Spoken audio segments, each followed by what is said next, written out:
Real லைஃப்பில் கேன்சரால் பாதிக்கப்பட்டு recover ஆன தமிழ் திரைப்படங்களில் நடித்த ஹீரோயின்ஸை தாங்க இந்த வீடியோவில் பார்க்க போகிறோம். வணக்கம் and welcome to voice of Mila. 4th place நம்ம பார்க்க போகிற ஹீரோயின் யாருன்னு பார்த்தீங்கன்னா சோனாலி பென்ட்ரே அவர்கள். இவங்க ஃபர்ஸ்ட்டு தமிழில் பம்பாய் படத்தில் வர அந்த அரபிக் கடலோரம் பாட்டில் நாகேந்திர பிரசாத் அவர்களோட சேர்ந்து பெர்ஃபார்ம் பண்ணியிருப்பாங்க. இவங்க குணால் அவர்களோட காதலர் தினம் படத்துலையும் அர்ஜுன் அவர்களோட கண்ணோடு காண்பதெல்லாம் படத்துலையும் நடிச்சிருக்காங்க. 2018ஆம் ஆண்டு இவங்க மெட்டாஸ்டாட்டிக் கேன்சரால் பாதிக்கப்பட்டிருக்கேன், ஸ்டேஜ் 4ல் இருக்கேன் அப்படின்னு சொல்லிட்டு அறிவிச்சாங்க. அதுக்கப்புறம் 2021ஆம் ஆண்டு அதுலேருந்து ரெக்கவரும் ஆயிட்டாங்க. 3rd பிளேஸ் நம்ம பார்க்க போகிற ஹீரோயின் யாருன்னு பார்த்தீங்கன்னா மனிஷா கொய்ராலா அவர்கள். தமிழில் உயிரே, பம்பாய், இந்தியன், முதல்வன், பாபா, மாப்பிள்ளை இந்த மாதிரி படங்களில் நடித்து ஃபேம் ஆன இவங்க 2012ஆம் ஆண்டு ஒவேரியன் கேன்சர்னால பாதிக்கப்பட்டாங்க. அதுக்கப்புறம் இப்போ அவங்க ரெக்கவரும் ஆயிட்டாங்க.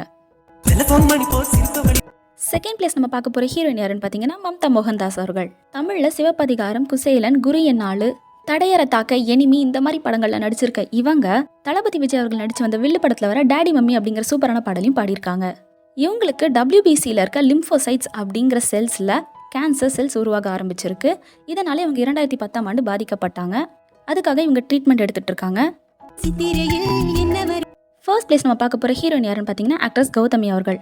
80ஸ்ல ஒன் ஆஃப் த டாப் ஆக்ட்ரஸாக இருந்த இவங்க தமிழில் குரு சிஷ்யன், அபூர்வ சகோதரர்கள், தர்மதுரை, ரிக்ஷா மாமா, பாபநாசம் இந்த மாதிரி நிறைய திரைப்படங்களில் நடிச்சிருக்காங்க. இவங்க அவங்களோட 35வது வயதில் பிரஸ்ட் கேன்சரால் பாதிக்கப்பட்டு ரிலீவ் ஆயிருக்காங்க. தேங்க்ஸ் ஃபார் வாட்சிங்.